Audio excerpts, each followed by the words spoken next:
Target ng pamahalaan na mas mapabilis pa ang pagdinig ng mga kaso sa indigenous community sa tulong ng European Union.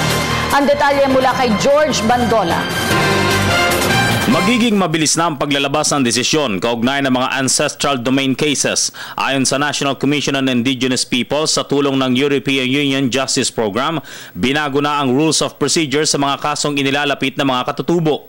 There are salient features of the new rules that would ensure speedy disposition of the cases pending now with NCIP. One of those ay yung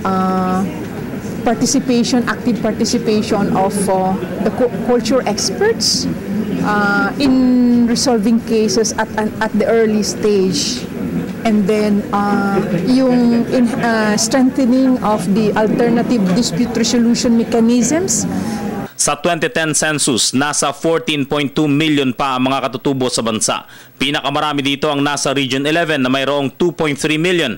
Mula rin sa datos ng NCIP, nasa higit 500 ang kasong pinag-aaralan nito sa ilalim ng ANBank, mga Regional Hearing Officers at mga Adjudication Committee.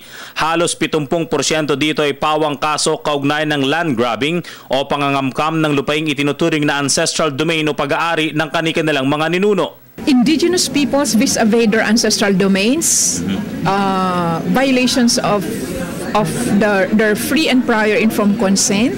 So these are the common cases we are handling at NCIP. Nilinaw din ng NCIP na hindi pinipigilan ng komisyon ang pag-unlad ng isang probinsya bagamat karamihan sa mga reklamo ay para sa mga investors. Ngunit may proseso para dito na kailangan daanan bago makapasok. So that investments or projects, be it government or private, that are supposed to be implemented within the ancestral domain is supposed to secure the free and prior informed consent of the community, so that we have this so-called FPIC procedure or processes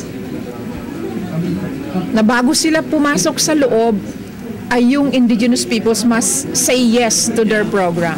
Para sa Telebisyon ng Bayan, George Bandola.